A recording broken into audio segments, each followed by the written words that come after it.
أهلا بيكم وحلقة جديدة من برنامجكم شكلنا إيه.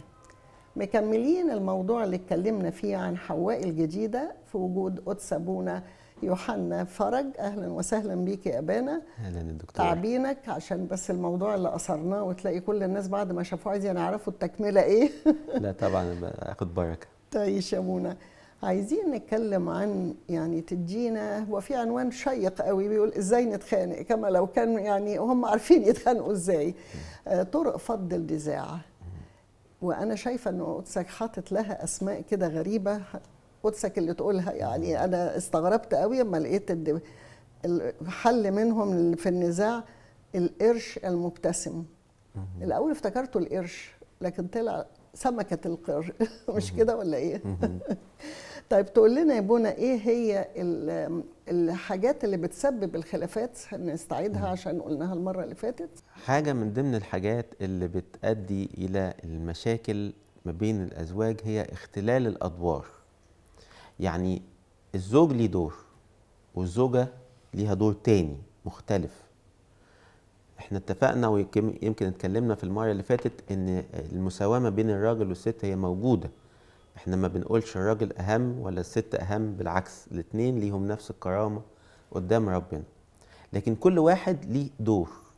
زي ما بنقول كده في أفسس 5 لأن الرجل رأس المرأة. والآية دي الرجالة والستات بيفهموها غلط. يعني الرجالة تفهمها ان الرجل رأس المرأة يبقى انا ايه؟ السيد. انا السيد، انا الاحسن، انا اللي كلمتي تمشي بدون مناقشة. وده مفهوم خاطئ. والست تبص لها ياه ده انا كده في خنوع، وانا كده في قهر وبرضه مش ده الدور. لكن هي القصة كلها ايه؟ ان الرجل ليه دور القيادة. الرجل ليه دور انه يكون هو في المقدمة، يكون هو الرأس، يكون هو في المقدمة. يعني حتى في الحروب دلوقتي او حروب زمان، يعني اللي كان بيبقى في المقدمة ده اللي بيضحي بنفسه. بيضحي بنفسه. أيوة. فالراجل دوره انه يضحي بنفسه عشان خاطر مراته وعشان خاطر بيته. والست اللي هتلاقي جوزها ده بيضحي بنفسه علشانها، هتمشي وراه ولا مش هتمشي وراه؟ ما هي لو مشيت لوحدها بقت هي معرضة للتحديات أكتر، فهي طواعية هتمشي وراه. فهي حلقة بتكمل بعضها. الراجل اللي هو بيقول أنا فعلا راجل، يبقى أنا دوري إني أكون بضحي عن بيتي وعن أولادي. والست تعمل إيه؟ أيها النساء اخضعنا لرجالكن. يعني إيه؟ اخضعي بمعنى ايه؟ بمعنى الراجل ده اللي هو بيضحي علشانك، اللي هو بيموت نفسه علشانك، انت كمان هتديله بقى عصا القيادة وتقولي له انت يلا قود البيت وانا ماشية معاك. هل ده معناه ان احنا ما نتكلمش، ما نسمعش آراء بعض؟ لا طبعا. يعني الراجل الشاطر زي القائد الشاطر يعمل ايه؟ بيسمع لكل الناس اللي حواليه، اللي بيقودهم، اللي معاه في الفريق. فالراجل الشاطر يسمع لمراته، طب احنا هنعمل الموضوع ده، ايه رأيك؟ وياخد رأيها. ولو طلع رأيها حلو وهو رأيه كان مختلف والاتنين مفيش حاجة صح وغلط، وماله، طب ما امشي على رأيك، المرة دي نعمل اللي انت عايزاه. والمرة عايزة نفسية سوية من الراجل. ما يجوز ان هما من الأول هذه السيدة اللي معاه مخها عالي، دارسة كويس، بقى جاية من بيت فاهمة أكتر منه، وهو كان محتاس بنفسه. انت عارف الميديا دلوقتي والثقافة بتستقى من فين بالظبط. فافرض ان هي اعلى منه فكرا او خبرة او بتسأل، صعب ان هو يبقى عنده القيادة، صعب لانه ممكن يغرقهم. بس لازم يكون القائد وهي في ظهره. خلي بال حضرتك، المركب اللي ليها رئيسين بيحصل فيها ايه؟ بتغرق. فلو النهارده في 2 قادة في البيت المركب هتغرق. ابونا انا عايزه اقول نقطه مهمه قوي، انهم ممكن يتفقوا على الادوار من الاول، لان هو ممكن يتحشر في حاجه مش ليه فيها وهي تتحشر في حاجه هو اللي يعملها. فالمفروض يكونوا متفقين. كل ما هو داخل البيت مسؤوليه الست، لكن اي امر يبقى خارجي حتى لو ليها راي هو اللي لازم يقوله. فالاتفاق ده بيخلي الدنيا اسهل شويه، لانه والا يتصارعوا، يعني يحس ان هي تعديته او هو تعداها. صح. فلا بد ان هم يقسموا الادوار بينهم. انا متفق معاكي جدا. وعلى فكره ده اللي الكتاب المقدس قاله لنا، ان الدور بتاع الراجل هي القياده. بس بمعنى ايه؟ عشان احنا برضو ساعات بنشوف الامور غلط. على فكره الست بطبيعتها تتمنى تلاقي الراجل اللي يقود، دي طبيعتها. بس لو ما لقيتهوش هي هتعرف تقود؟ هتعرف طبعا. هي مش هتعرف، مش قله حيله منها يعني، لا دي تعرف.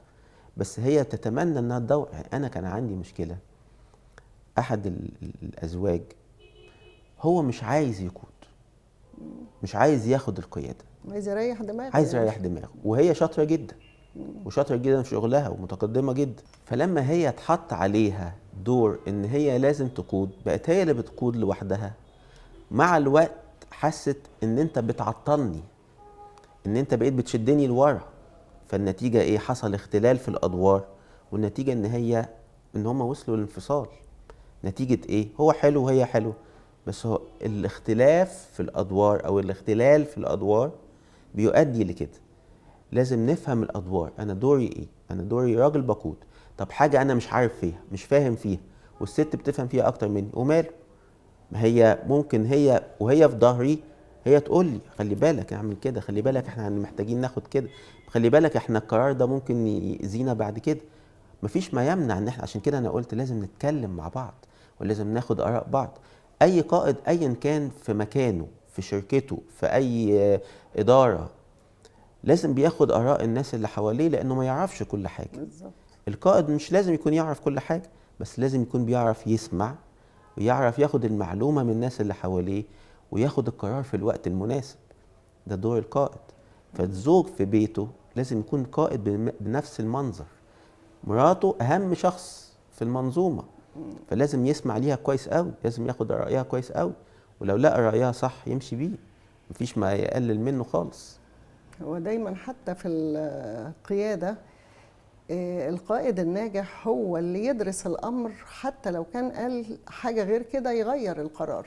لأنه لو يعني كان ديكتاتور وكده هيبقى عارف إن ده غلط، لكن ما يقدرش يرجع في كلامه. بالظبط كده.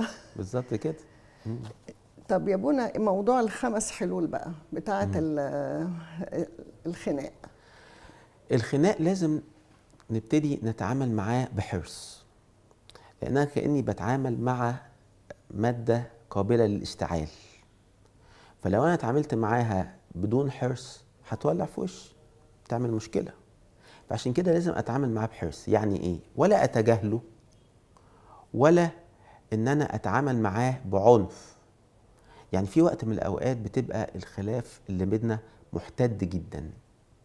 هل ده أفضل وقت إن احنا نقعد نتناقش ونقول لا احنا مش هننام النهارده غير لما نخلص مناقشه في الموضوع ده؟ طب يمكن احنا النهارده مش جاهزين، مش قادرين، محتدين، فيمكن محتاجين ايه؟ نهدى. هنركن الموضوع ده شويه النهارده، وبكره ممكن نتكلم فيه ونتناقش فيه تاني، مش هنسيبه، لكن مش دلوقتي واحنا في حاله ايه؟ غليان. كل واحد فينا بيبقى في حاله صعبه. في حاجة حاصلة بالمعنى اللي قدسك بتقول عليه ده بالظبط، حقيقي. انهم كانوا محتدين قوي الزوجين دول، وطلبوا ان ابونا يجي لهم. ولما ابونا راح من حكمته قال لهم انتوا مش هتعملوا لنا لقمه ناكلها؟ فدخلت هي، قال له يا اخي قوم ساعدها، انا عايز اكل. طبعا ده يعني كاهن جميل ان هو فهمهم. بالظبط. بيقول دخلوا مع بعض جوه، لقيته ابتدى يساعدها ويجيب الحاجه الاول، يقول له سايبها جوه، يقول له لا ما بتعمل كذا بتاع. يقول على ما قعدنا على السفره ما لقوش كلام يقولوه، لان كان الموضوع يعني ما يستاهلش. هما بعد كده ضحكوا وحكوا له، فقال له معلومه انا نفدت بالعشوه. وكان حكيم حكمة جدا. ابونا الجميل ان هو فاهم ان الامور ساعات تبقى زياده دلوقتي، 10 دقايق هتهدى، فحطهم في المجال اللي يخليهم يهدوا الامور. احنا بقى محتاجين نعمل ده دايما، يعني يبقى في بالنا ان في وقت احنا مش هينفع نتناقش فيه دلوقتي، يبقى نركن الموضوع ونتكلم فيه بعد كده. طيب طريقه تانية مثلا في غير الموضوع ده، احنا عارفين في 5 حلول. في اوقات بنبقى محتاجين ندخل في الموضوع. يعني في حاجات لو سبناها وتجاهلناها بتكبر، فيبقى محتاجين نعمل ايه؟ محتاجين نتكلم فيها، محتاجين نتناقش فيها، بس برضو بهدوء وبمحبة. يعني في حاجات لما هنسيبها تفضل يوم على يوم على يوم تفضل تتراكم لغاية بدل ما هي كانت حتة قد كده تبقى جبل كبير في علاقتنا ببعض. ففي الحالة دي احنا غلطانين احنا سيبناها. لكن احنا في حاجات دي محتاجين نتعامل معاها أول بأول، ما نسيبهاش. واحدة مثلا بتتضايق من جوزها في حاجة معينة بس مش بتقوله، طب يمكن هو مش عارف، فمرة على التانية على التالتة على الرابعة عمالة بتضغط على نفسها بتضغط على نفسها لغاية لما تيجي في مرة تنفجر وتبقى ساعتها المشكلة صعبة أو صعب إن احنا نعالجها. طب ما كان من الأول أنت لو قلتي له ده يمكن هو مش واخد باله والموضوع هيخلص وانتهينا، أو هيقولك طب هحاول. مجرد إنه هيحاول دي بتهدي شوية. ممكن يقول لها أنا آسف، كلمة آسف دي ساعات بتريح كتير، وهكذا. فنبقى محتاجين إن احنا نتعامل مع الأمور في بعض المشاكل بأول بأول، وخصوصا الحاجات اللي هي بتضايق أو بتتعب. أبونا، تفتكر تعليم المرأة وشغلها دلوقتي أثر على نسبة الاختلافات مع الأزواج، ولا الأمور متساوية؟ الست اللي قاعدة في البيت زي الست اللي بتشتغل، نفس نوع المشاكل؟ أنا شايف إن المفروض يكون تعليم المرأة ده يخلينا نوصل لأقل مشاكل. ده المفروض. لكن الحقيقة يمكن مش كده. لكن المفروض كان يكون كده، لأن الوعي ده والتعليم ده يساعدنا إن احنا نطلع لقدام. زمان يمكن الموضوع كانت أبسط والمشاكل كمان كانت أبسط، فكانت الأمور بتعدي، ما كانتش بنحلها لكن بنعديها بنتجاهلها. لكن النهاردة مع التطور اللي في الحياة وتعقيدات الحياة ما بقاش ينفع تعدي، فمحتاجة التعليم. فالتعليم ده هيساعدنا ان احنا، بس التعليم بيبقى تعليم من كل الاتجاهات. يعني انا التعليم احنا بنتكلم مش بس التعليم العادي المدني، لكن احنا بنتكلم في تعليم ثقافي ريليتد بإيماننا وبكتابنا وبأدوارنا. الزواج الكنسي ده أو الزواج المسيحي ده زواج مبني على أسس جميلة جدا. عشان كده أنا قوي بحب الجزء البولس اللي بيتقري في الإكليل، أفسس 5 من أول 22 لغاية آخر الإصحاح وجزء من إصحاح 6. أفسس 5:22 ده دستور الحياة الزوجية، منهج صحيح، منهج لو مشينا بيه وتعلمناه ودرسناه واخدنا فيه بقى كورسات زي ما احنا بنقول ولسه كنا بنتكلم، ده هيودينا في حتة تاني في جوازنا.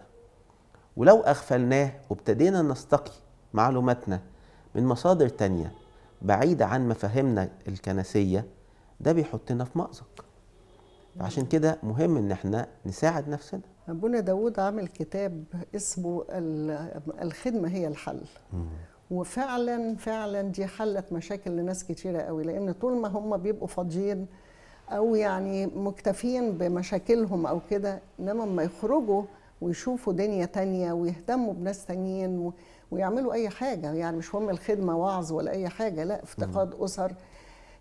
بشوف إن دي حقيقي من تجربتي مع الخدمة، لا، هي الحل فعلا. طبعا أنا متفق جدا مع حضرتك، والخدمة حل كتاب حلو قوي. والخدمة مش بس إن أنت بتديلك وقت تفكري بره نفسك وبره مشاكلك، لا، بتدي بركة للبيت وبركة للأزواج. حتى لو طرف واحد بس اللي بيخدم، يعني مش هقول طب أصل جوزي ما بيخدمش يبقى لازم أخد أنا وجوزي ونروح يا إما مش هخدم. لا، روحي أنت واخدمي، وبركة الخدمة هتعود عليكم انتوا كلكم في البيت.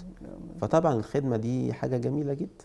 وعلشان الوقت انتهى بتاع الحلقة ونفسنا ان قدس ابونا يكمل معانا، لكن لضيق وقته هنستكمل هذا الموضوع مع الخدام فريق الخدمة اللي مع قدس ابونا في الحلقة القادمة ان شاء الله.